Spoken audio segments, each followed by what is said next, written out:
sur l'effet de Covid. Ça, la recherche était vraiment dans toute l'Afrique, sur les personnes intersexuelles en Afrique, qui a été menée par justement l'African Intersex Movement, qui est le réseau africain des personnes intersexes en 2020, a montré que les personnes intersexes sont affectées par les mêmes problèmes que les autres au niveau régional, national, local aussi, où elles sont exposées à la violence sexuelle, à l'intimidation, que ce soit au niveau de l'école, que ce soit à la maison, que ce soit dans les espaces publics, à l'isolement.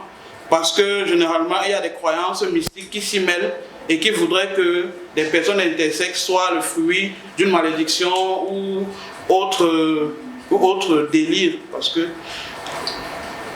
Et aussi beaucoup plus à la mutilation génitale forcée, au mariage forcé.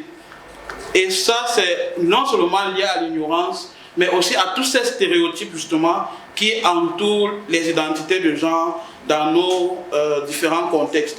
À la stigmatisation, à la discrimination, que ce soit de la part des services, des prestataires de santé, parce que généralement c'est des personnes qui sont plus au contact du biologique ou bien du physiologique de la personne.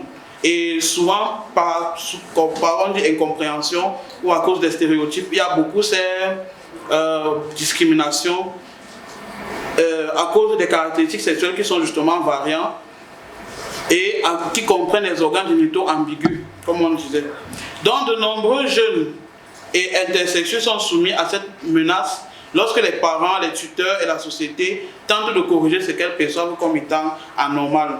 Le projet contribuera aussi à démystifier les mythes et les idées fausses sur l'intersexualité qui influencent négativement la compréhension de ce concept. Les objectifs du projet, donc sensibiliser au phénomène des mutilations génitales intersexes, y compris ses risques, ses conséquences, son étendue et sa portée au niveau du Nigeria et du Cameroun. Exposer les pratiques cachées de mutilation génitale intersexes, y compris ces risques, parce qu'on a d'une part des personnes traditionnellement aptes, entre guillemets, à faire ce type d'opération. En réalité, pourquoi est-ce que le Nigeria et le Cameroun ont été choisis? Le contexte socio-légal est très discriminant envers des personnes qui ne sont pas dans le cadre binaire. C'est pour ça que dans cette première phase, le Nigeria d'abord a été choisi parce que là-bas même, la communauté intersexe est déjà assez encadrée, et aussi le Cameroun à cause du taux de violence. Puisqu'il est question, à un moment donné, d'aller dans des zones les plus retirées, essayer de toucher des praticiens, en fait des personnes qui pratiquent ces mutilations génitales cachées, on peut être heurté à leur perception très culturelle. Donc ils auront l'impression que eux, ils se battent contre les démons, et qu'il y a d'autres grands démons qui veulent venir les en empêcher. Donc on peut être heurté à ça, et il faudra forcément trouver des stratégies d'approche adaptées pour pouvoir entrer en contact avec ces personnes, échanger leurs perceptions. Justement, cependant, au cours des réunions, nous utiliserons des programmes de clarification des valeurs et d'alliance pour favoriser le désapprentissage des mythes et des idées fausses endoctrinées et le réapprentissage des vérités. Et pour ça, il nous faut des données, justement. Il faut qu'on ait concrètement des évidences. Qu'au Cameroun, sur, par exemple, 1000 enfants, nous en avons tels qui sont intersexes ou intersexués. Et ce n'est pas de la faute d'un sorcier dans la famille, ce n'est pas mystique, c'est un événement biologique qui peut arriver, et qu'on doit pouvoir accompagner l'enfant dans cet état de fait. Merci pour la présentation et la prise de connaissance donnée du projet, lui qui, ma foi, est salutaire. Étant donné que c'est une problématique nouvellement abordée au Cameroun. Et en tant que nouvelle problématique pour laquelle on manque effectivement d'évidence, je suis resté un peu peut-être, c'est possible que je n'ai pas bien suivi tout le déroulé de l'exposé, mais je me suis posé la question de savoir à la fois au niveau des actions à conduire par le projet et des objectifs poursuivis par le projet, est-ce qu'il y a un aspect clairement intitulé documentation? le ministère de la Santé a la clairance éthique, c'est ça, pour faire une recherche à proprement parler sur les mutilations génitales. Cependant, le projet va mettre en place des mécanismes pour travailler avec les formations, en fait les hôpitaux, justement pour récolter ces données par rapport aux naissances, par rapport à qu'est-ce qui est fait lorsqu'un enfant naît avec cette ambiguïté, quand c'est visible, bien évidemment, mais justement il y aura des recherches exploratoires, ce n'est pas une, c'est 3 recherches qu'on va faire. D'une part dans le système sanitaire au niveau du Cameroun, d'autre part dans la communauté même des personnes intersexes. Là c'est pour prendre vraiment quel type de pratiques non conventionnelles ont été mis en place, à quel niveau est-ce que ça a touché la personne ou elle-même. C'est pour ça qu'on aura justement le taux de prévalence de mutilation génitale au sein de la population intersexe du Cameroun. Pour qu'un sujet, une thématique soit considérée comme un problème, il faut des évidences. Parce que vous avez peut-être l'expérience de quelques qui en trouvent. Mais tant qu'on n'a pas la taille de l'ampleur du phénomène, tant qu'on ne sait pas combien d'enfants vous avez donné dans le monde, combien d'individus pour qu'on puisse porter ça et que ça devienne un risque. Donc moi, c'est très important de savoir on parle de combien d'individus. Parce que si vous venez et qu'on vous dit on sait qu'on a tellement d'enfants qui n'ont pas d'arrivée, on a tellement de femmes enceintes qui ont le palu, on sait sur ça et c'est comme ça qu'on discute. C'est comme ça qu'on va mettre ça dans les plans stratégiques, c'est comme ça qu'on va regarder les financements. Mais tant qu'on n'a pas, on ne sait pas combien de personnes, combien d'enfants, on ne sait pas la prévalence. Donc c'est très important d'avoir les données. Justement, le fait qu'on vous ait invité, c'est déjà pour vous intégrer dans le processus de mise en œuvre du projet. Parce que nous avons besoin de vous, par exemple, pour entrer dans les formations sanitaires. Nous avons besoin qu'il y ait justement ces personnes, médecins, du ministère de la Santé, du CNLS par exemple, pour pouvoir intégrer ces groupes. Et c'est sur ça que va se baser exactement la première recherche. Nous ne pouvons pas, de prime abord, la cible principale c'est le corps médical. Ça c'est ce qu'on sait. Maintenant, de prime abord, on ne peut pas délimiter UCC avec vous, qu'on va justement élaborer ce thème de référence.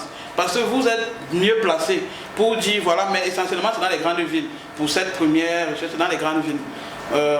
Pour cette recherche exploratoire dans le système de santé, c'est essentiellement dans les grandes villes. Mais justement, c'est avec vous que nous allons pouvoir élaborer ces échantillonnages, ces activités aussi. Parce que par exemple, on ne va pas faire une recherche biomédicale avec des examens.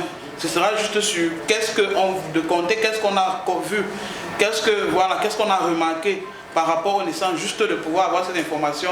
Mais aussi, moi, la stratégie que j'ai est très théorique. Mais vous êtes sur le terrain. Donc c'est avec vous qu'on va pouvoir élaborer clairement ces thèmes de référence, ces résultats. Mais en réalité, la période, c'est 5 mois pour la première recherche exploratoire, parce qu'à 6 mois, on doit produire le rapport qu'on doit pouvoir justement présenter encore en plénière comme ça. Est-ce qu'on va raconter se passer ça ne se passe seulement dans les hôpitaux? Il faut aller, parce que là, il y a des villages reculés, ces gens-là qui se trouvent, qui n'ont même pas de maison habitée, parce que ce n'est pas tous les parents qui ont considéré ça comme quelque chose.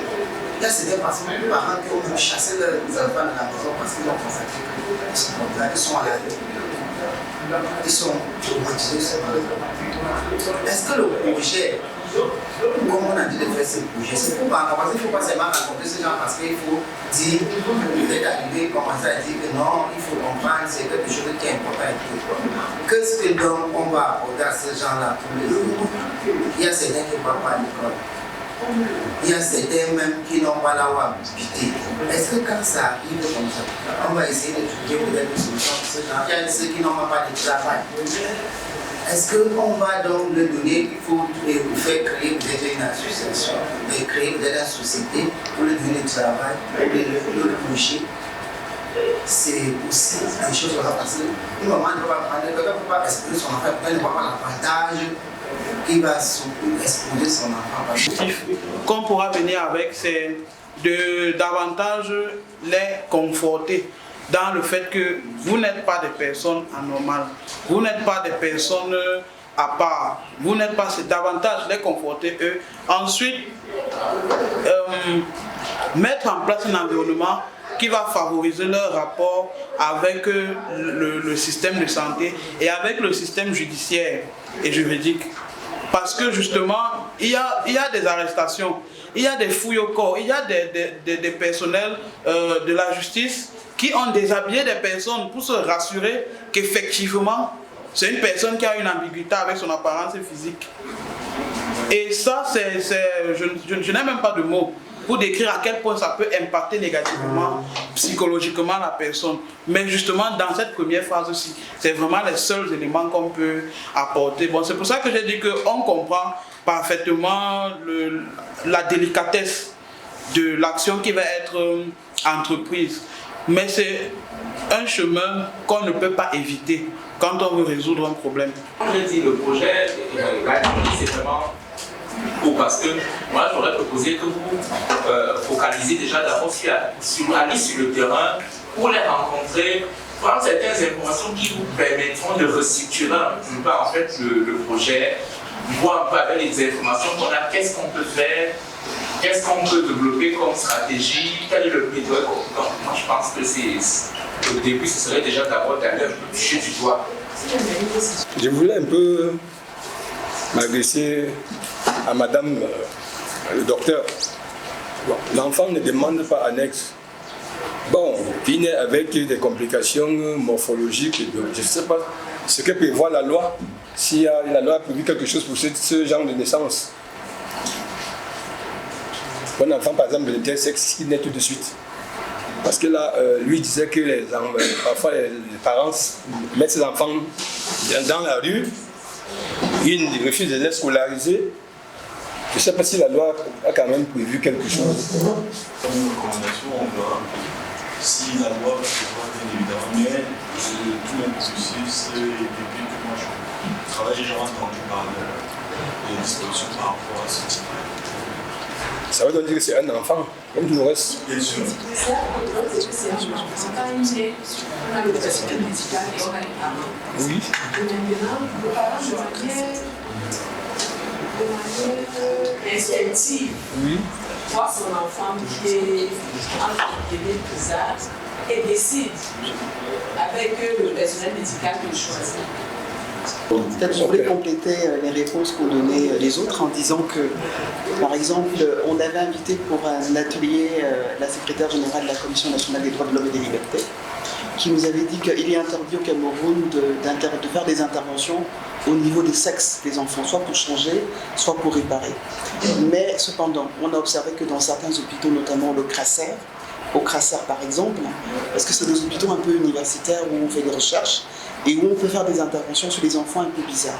Donc comme le docteur Caroline le dit, si le parent évidemment a observé une ambiguïté sur les organes vitaux de son enfant et qu'il considère que pour lui ça sera un peu difficile à supporter, il peut demander au médecin, il peut demander au chirurgien de faire des interventions sur le sexe de l'enfant pour avoir le sexe que lui il attend et non que l'enfant souhaite. Donc ça se fait au Cameroun, mais je ne pense pas que la loi, notamment, je ne me souviens plus très bien de l'article de loi qui interdisait les interventions au niveau des sexes. J'ai dit précisément le sexe des enfants.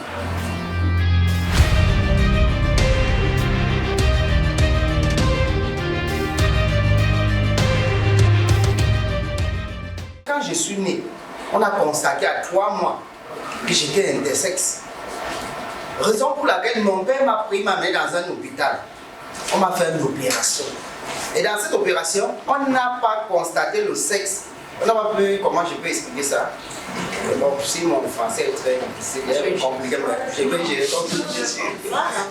Quand on a constaté, quand le docteur a constaté qu'il n'y avait pas parmi les deux sexes, il n'y avait pas un sexe dominant. Et il ne pouvait pas opérer, c'était très dangereux. C'est là alors qu'il a opéré, mais il ne pouvait pas soutenir le sexe. Il m'a opéré, il a regardé, on a fait tous les examens, tout, on a vu qu'on ne pouvait pas. Voilà comment on rentre à la maison. Comme les vieux, voilà. Ce qui m'avait fait quitter le village, c'est que mon père me rappelait chaque fois qu'il y a un problème, peut-être on a une discussion, il me dit qu'en tout cas, moi j'ai dépensé mon argent sur ta tête. Aujourd'hui, je ne sais pas si tu vas aller te marier demain, peut-être parce que quand c'était par là, parce que c'est que quand tu vas te marier, on va venir noter, il va récupérer son argent. Voilà donc ce qui m'a énervé tellement au village, c'était de devenir autre chose. Et comme c'était dans ma famille polygamie, mes sœurs consacrées, on se moquait de moi. C'est là où j'ai fui le village. Je suis resté là-bas indépendant. Il y avait tellement de problèmes, les suçons et tout. Voilà comment un jour, une femme est venue par la curiosité. Une femme, une maman, là a commencé à dire, oh, je vais aller me laver avec toi. Il dit, oh, je ne veux pas me et tout. Je voulais parce qu'il ne voulait pas qu'il me lave, il faut qu'il me cache. Quand peut-être c'est pour aller faire pipi, il faut qu'il me cache parce qu'il ne voulait pas qu'on découvre qui je suis. Un jour, voilà comment la femme me crée les problèmes. Elle a commencé à crier que je suis en train de faire la sorcellerie. C'était dans un marché. Tout le marché est sorti. On m'a tabassé. On m'a tapé. Il y avait plus de 500 personnes parce que Dieu est grand. Moi, j'ai fait au moins 1 an. Je n'ai pas. Bon, voilà quelqu'un qui peut faire le témoignage. Elle peut bien faire le témoignage parce que c'est que je suis trouvé dans un marché, on était dans un même quartier. Voilà comment on m'a tellement tapé. Et pendant ce temps qu'on m'a tapé, je ne pouvais pas aller à l'hôpital parce que je passais déjà, je ne veux pas moi appeler les noms des médias. Dans certains millions, on a tapé un sorcier à Makebe, Misoké et tout. Les médias présentaient déjà, je suis allé me cacher dans une église. Donc comment je suis resté là-bas, quand il y a le jour, je suis... Bon, ce n'était pas facile pour moi. Un jour, j'ai porté mes 2 pieds, marché la nuit. Je suis allé me coucher devant Equinox. Voilà comment on revient le matin, on me trouve là-bas. On dit à quoi, parce qu'il calculé, parce qu'il y avait une émission, c'était les mardis. On a dit à quoi, j'ai expliqué mon problème et tout. Voilà comment on me présente à Regard Social. On a présenté, on a invité les docteurs et tout. Même les maisons en location, vous êtes jusqu'au aujourd'hui, que peut-être, je ne sais pas comment on dit, les gens n'ont jamais accepté de louer chez eux. Quand peut-être j'envoie l'argent à une personne et que je reviens, une semaine plus tard, on constate que c'est moi, on rembourse mon argent, on dit qu'on ne veut pas, je vais venir faire la sorcellerie là-bas. C'est là où je vous dis, même l'hôpital, vous avez envie de voir comment même l'hôpital, tout le monde était étonné. Donc dans un hôpital, que les gens ne connaissent même pas que les intersexes existent. Et même actuellement, je connais certains. Et il y a l'autre aussi qu'on a opéré. On avait opéré, ses parents ont choisi. Elle était opérée à 16 ans, elle n'avait pas de sein. On l'a rendue femme. Aujourd'hui, là, il y a 24 ans. Elle n'a pas de sein. Elle ne saigne pas. Voilà comment sa vie et les parents ont détruit sa vie. Aujourd'hui, moi, j'ai 2 enfants. J'ai fait les enfants avec 2 femmes différentes. Moi, je suis anglophone, mais pour moi, l'enfant que j'ai fait, j'ai l'enfant de 7 ans avec une fille Barça. Et l'enfant de 2 ans avec une fille Yaoundé. Et mes enfants n'ont pas de l'acte de naissance parce que je n'ai pas... Moi, je me rappelle, ça m'a beaucoup fait mal quand je suis arrivé à... On avait accouché ma fille à l'hôpital Bonassama. Maintenant, on nous a envoyés à la mairie de Bonassama. Arrivé là-bas, il fallait qu'on écrit pour faire mettre le nom. Quand on est arrivé, on regardait ma carte féminine. Voilà là où ça a commencé à me chauffer la tête. Donc aujourd'hui, il me faut forcément faire l'acte de naissance. Et à travers cet acte de naissance, c'est là où je vais faire ma carte d'identité. Il n'est pas la carte d'identité. C'est là où je vais faire l'acte de mes enfants. C'est vrai qu'aux yeux de la société, c'est pas facile à digérer. Où les gens disent, ah tu es un bébé, ah tu es X, ah tu es Y. On ne sait même pas si tu vas procurer demain ou après-demain, parce que ça c'est une perte dans une famille. Au lieu de te mettre comme on dit, planteur, bananier, ça devait te donner un régime pour qu'on puisse vendre.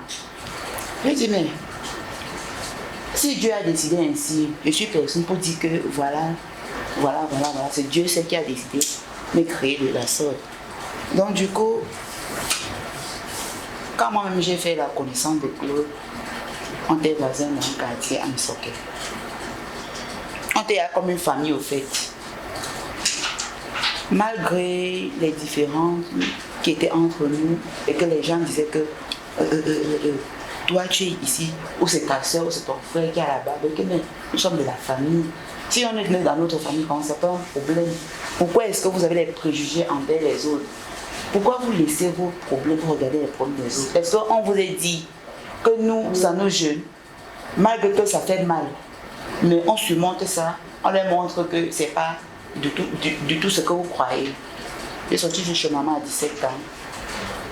Je suis allée à l'occasion puisque je suis danseuse professionnelle au fait, le cabaret Playback. Dans le cabaret, on doutait, c'est une fille, c'est un garçon, pourquoi elle est ici comme ça, pourquoi elle est un peu là-bas. Mais je m'opposais que je suis danseuse et je dansais. Je partais partout, on m'appelait aussi partout, je partais. Au fur et à mesure, c'est quand j'atterris sur Yaoundé, je comprends que mon calvaire est arrivé vers le frère.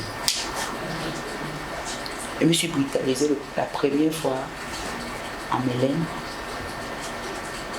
un 1er janvier 2020. Je me suis fait tabasser, déshabiller en public. On m'a amené au commissariat de Mélène, c'est le 13e nuit. Où j'arrivais là-bas, les policiers voulaient faire genre. Je dis attention. La loi, les textes condamnent la pratique sexuelle entre deux personnes du même sexe. Pas l'apparence.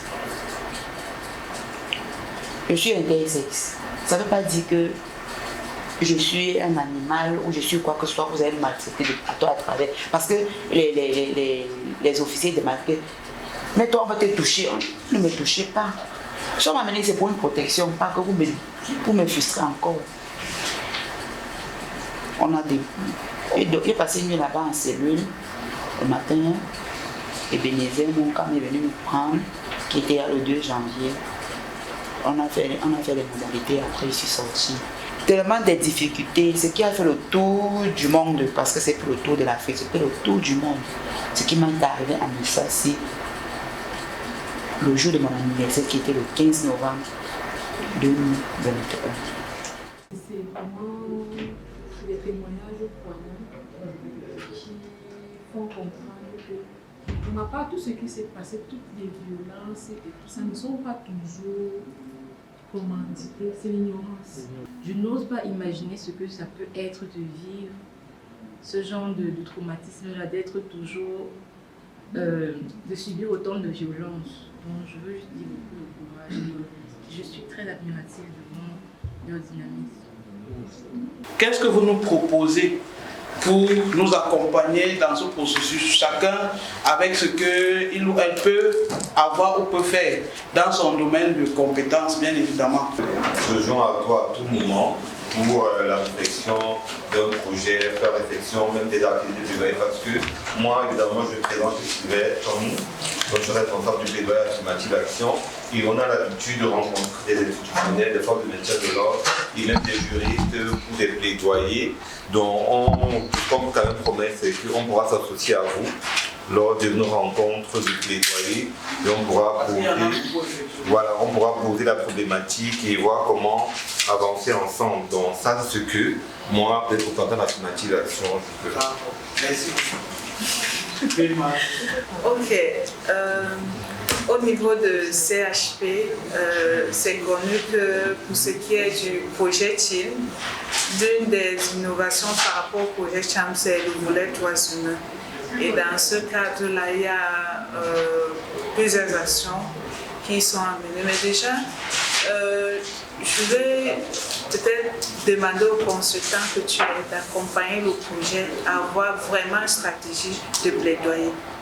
C'est-à-dire que si vous avez cette stratégie, vous identifiez déjà vous-même quelles sont vos parties prenantes. Et ces parties prenantes, qu'est-ce que vous attendez d'elles vous-même? Lorsque vous identifiez ces parties prenantes, le rôle qu'elles doivent jouer, maintenant vous engagez votre stratégie en ayant déjà ce canevas-là. Cela va vous permettre de mener à bien les actions en relation avec les objectifs que vous avez tantôt énumérés. Voilà.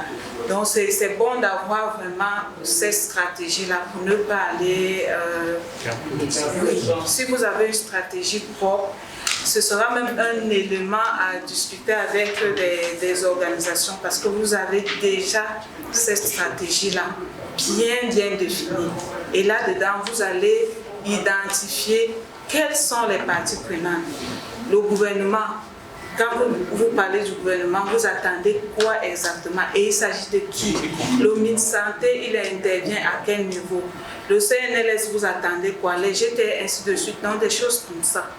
Maintenant, au niveau des organisations de la société civile, vous allez voir également celles qui sont déjà engagées dans le processus des droits humains. Je pense à Humanity, Canfé, qui ont quand même une avance là-dedans. Qu'est-ce que vous attendez de ces organisations? Maintenant, au niveau de CHP, CHP a l'avantage déjà de bénéficier de financement des grands partenaires. Donc, ils peuvent vous accompagner, mais il faut identifier quel est leur rôle. Oui, déjà, premièrement, j'aimerais féliciter vraiment l'initiative parce que ça fait quand même des années au Cameroun qu'on est à la recherche de cette cible-là.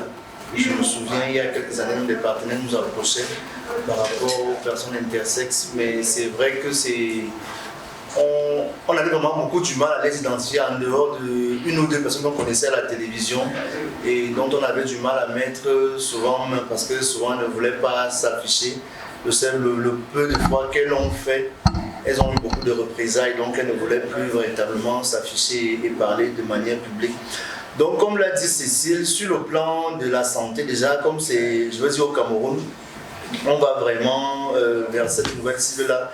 Il faut connaître par exemple, comme toutes les populations clés prennent un peu leur point d'entrée dans le cas du VIH. Est-ce qu'on peut aussi déjà commencer à voir quelle est est-ce qu'il y a de la vulnérabilité qui existe? Est-ce que c'est des personnes qui, du point de vue du VIH aussi, je ne sais pas, tout à l'heure, le participant parlait un peu de son expérience, lui qui a choisi un côté. Est-ce que c'est le cas de tous? Est-ce qu'on n'a pas des personnes intersexes qui se retrouvent justement entre les deux, c'est-à-dire qui vont à la fois avec les hommes et les femmes? Est-ce qu'on a ce type de cas? Et lorsqu'on sait qu'on a ce type de cas, ça augmente encore la vulnérabilité. Donc c'est intéressant de regarder les choses de ce point de vue-là.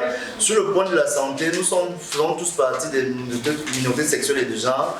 Donc je pense qu'on a le même poids de violence qui pèse, mais c'est aussi intéressant de connaître quels sont les types de violences et ils sont spécifiques à ce type-là. Donc véritablement, c'est un projet à féliciter en tant que représentant d'une organisation. Nous prenons l'engagement ferme de travailler avec vous, notamment en ce qui concerne les cas de violation, voir quelles sont les typologies qu'on rencontre, peut-être pour le rapport 2023, qu'on commence à voir un peu est-ce qu'il y a des cas de violation, quels sont ceux qui sont spécifiques aux personnes intersexes. Et sur le plan de la santé, comme j'ai dit, c'est aussi intéressant de voir pourquoi pas une étude exploratoire dans ce sens-là, pas forcément. Bon, actuellement on a IBBS, je ne sais pas si IBBS a prévu, mais souvent on mélange tout dans le cas MSM. Avant on mélangeait les transgenres. Bon, je ne sais pas, l'étude IBBS va aller sur les spécificités. Est-ce que ce n'est pas le moment d'approcher l'équipe, de leur parler aussi un peu? Est-ce qu'on ne peut pas vraiment avoir un petit échantillon de ces MSM-là qui feraient partie, de ces MSM-là dont on aura une partie qui sera des I. Donc je pense qu'il y a beaucoup de choses à faire. Je ne peux que encourager. Nous sommes là en tant que président de la société civile et travaillons auprès des MSG. Donc merci beaucoup. Les porteurs des obligations que nous sommes, je vous dis avec le temps, tyrannie. D'accord, donc vous comptez sur vous. On essaie de le faire. Parce que moi, quand je suis commissariat, je n'ai pas de comportement professionnel débordant. Et là, je suis dans la vie, j'ai vu au cours d'une opération de classe, qu'on fait concernant la héroïne de l'AF. Et puis, justement, sur le fait que l'intervention, j'ai vu, il a gagné l'appel, il a pris, ça c'était des ciseaux, une lame, de manière brutale, a baissé, un gars qui avait des rastas et tout ça. Et il a une gosse dessus, il est compétit. Un coup de soldat, conduit dans les salles de santé. Et il a compris dessus, un coup de soldat va le soigner. Je suis sûr que ça fait plus de côté. Donc nous cessons de veut demander. Je ne peux pas me placer en tant que représentante de l'ambassade, mais par contre je vous invite à m'envoyer un mail. Vous avez mon adresse, vous l'avez mise sur le papier pour éventuellement voir ce que l'on peut faire ensemble. Peut-être pas pour ce projet, mais pour d'autres projets futurs également. Merci encore et bon courage à tout le monde.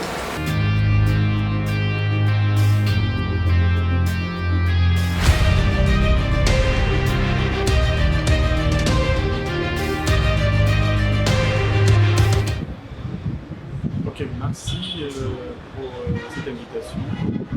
Je voudrais ici vous dire ces sentiments de gaieté en fait après cette réunion, parce que même en tant que médecin, c'est une problématique qui a rarement été posée sur la table, c'est-à-dire la problématique des personnes intersexuelles. Donc, au sorti de cette réunion,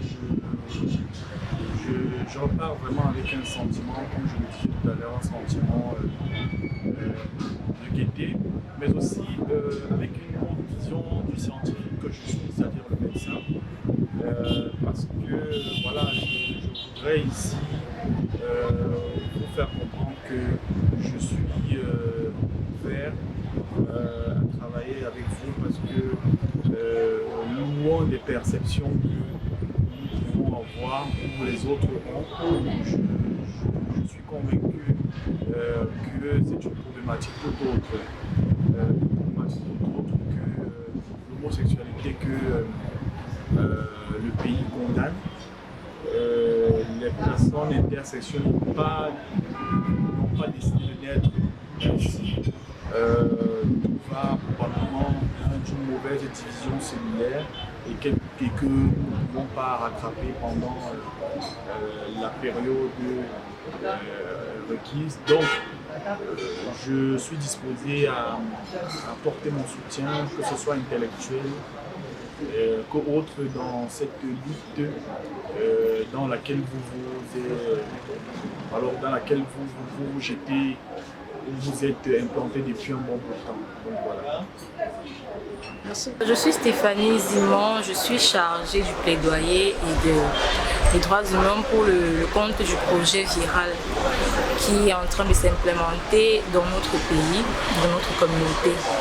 Donc aujourd'hui a eu lieu l'atelier du lancement du projet et j'ai beaucoup appris et j'ai beaucoup découvert, surtout par rapport aux violences que les personnes intersexes subissent tout au long de leur vie, dès l'enfance jusqu'à l'âge adulte. Ça ne doit pas être très facile pour eux, ça n'est même pas facile pour eux parce que notre pays, on constate que le contexte socio-légal n'est vraiment pas favorable pour eux.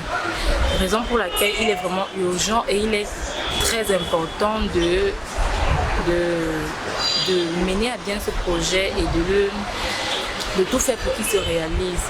Parce qu'on constate qu'avec les témoignages des personnes intersexes aujourd'hui, lors de la présentation, la population camerounaise, les mentalités camerounaises sont encore vraiment en rétro. Nous sommes dans un, je ne sais pas comment on peut appeler, peut-être un autre siècle par rapport aux mentalités et ce n'est pas beau à entendre. Du coup, il serait vraiment important que nous menions à bien ce projet. Et je suis très motivée de faire partie du projet pour que enfin cessent ces injustices que ces personnes subissent car elles ne sont pas méritées. Merci. Le plan de la santé sexuelle dans les formations sanitaires. Donc il était vraiment question pour cet atelier de lancer les jalons d'une nouvelle problématique afin de trouver des résolutions. Il y a eu beaucoup de témoignages qui en ont découlé et on était vraiment très surprise de se rendre compte que ces personnes existent. Et donc il sera vraiment question pour les prochaines étapes de pouvoir sensibiliser la population générale et même les autorités et identifié sur la question liée à l'intersexualité afin de pouvoir projeter à l'avenir, mettre des bases en fait pour leur épanouissement de manière fondamentale.